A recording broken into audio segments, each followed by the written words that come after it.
తరువాత ముందు నా బిడ్డ, ఆ తర్వాతే నీకు భర్త.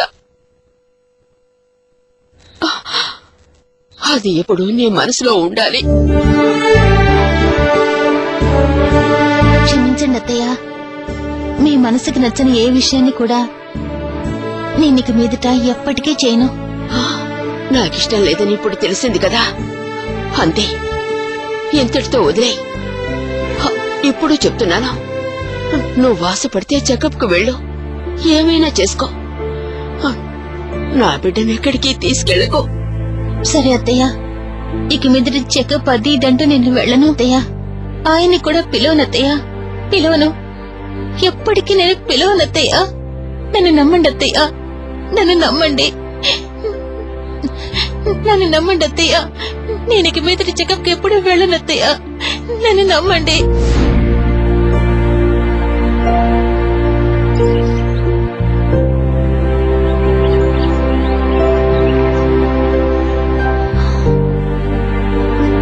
మధు, అత్తయ్య ఒక హార్ట్ పేషెంట్. చిన్న షాక్ ని కూడా ఆవిడ తట్టుకోలేరు. ఇది తెలిసిన తర్వాత ఆవిడ మనసుకి విరుద్ధంగా నడుచుకోవడం నాకు ఇష్టం లేదు. ఒక తల్లి ప్రాణాన్ని బలి తీసుకుని నేను తల్లిని కావడం జరుగుతుంది అంటే అటువంటి స్థానం నాకు అవసరం లేదు మధు. ఇప్పుడు ఏమైపోయిందని? మనసుకి నచ్చిన భర్త, నా మీద సూర్య నువ్వు ప్రాణంగా ఉంటున్నారు. పైగా నచ్చిన ఉద్యోగం, అదే టీచర్ గా ఉండడం వల్ల నా చుట్టూ ఎప్పుడూ పిల్లలు ఉంటూనే ఉంటారు. ఈ తృప్తి చాలు నాకు. చాలదొదినా, తప్పకుండా నీకో బిడ్డ పుట్టాలి, పుట్టి తీరాలి వదినా. అమ్మ కోసం ఎంతకాలం ఇలా మౌనంగానే ఉంటావు వదినా? రేపు సూర్యకి పెళ్ళవుతుంది, నేను ఇంకో ఇంటికి వెళ్లే తీరాలి వదినా. ఇది నీ జీవితం. అమ్మ గాని మరొకరు గాని దీన్ని నిర్ణయించడం కుదరదు.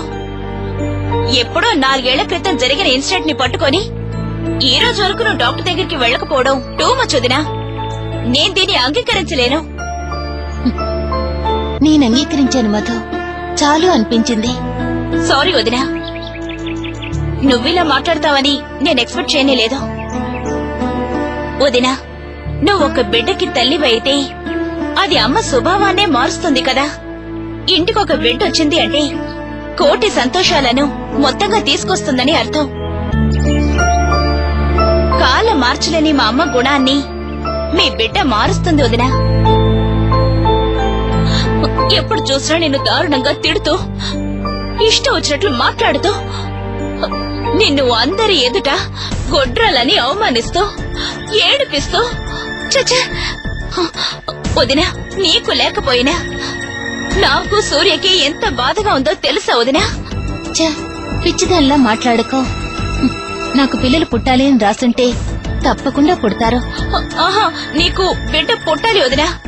ఏ వంకలు చెప్పకుండా నువ్వు నాతో చెకప్ కి రావాలి. నువ్వే మాట్లాడడానికి వీల్లేదు. మధు, నీకు ఇంతసేపు ఏం చెప్పాను? నువ్వు ఏం మాట్లాడుతున్నావు? ఇలా చూడొదినా, నేను నిన్నే పిలుస్తున్నాను, అన్నయ్యని కాదు. అన్నయ్య రావద్దదినా, నువ్వు వచ్చే తీరాలి.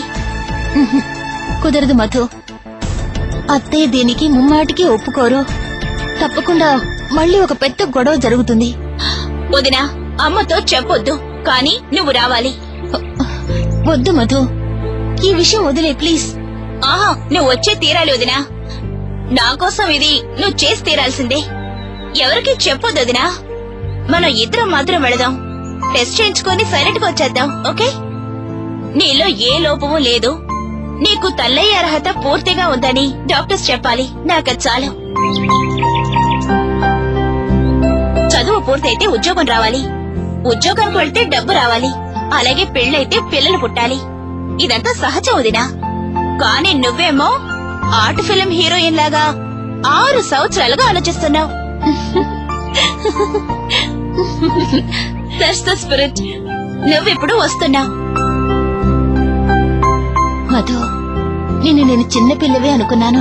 అది నీ తప్పుదినా. ఇప్పుడైనా మధు చిన్నపిల్ల కాదని తెలుసుకో. ఈ మధు ఒక విషయం అనుకుంటే పూర్తి చేసే వరకు నిద్రపోదు.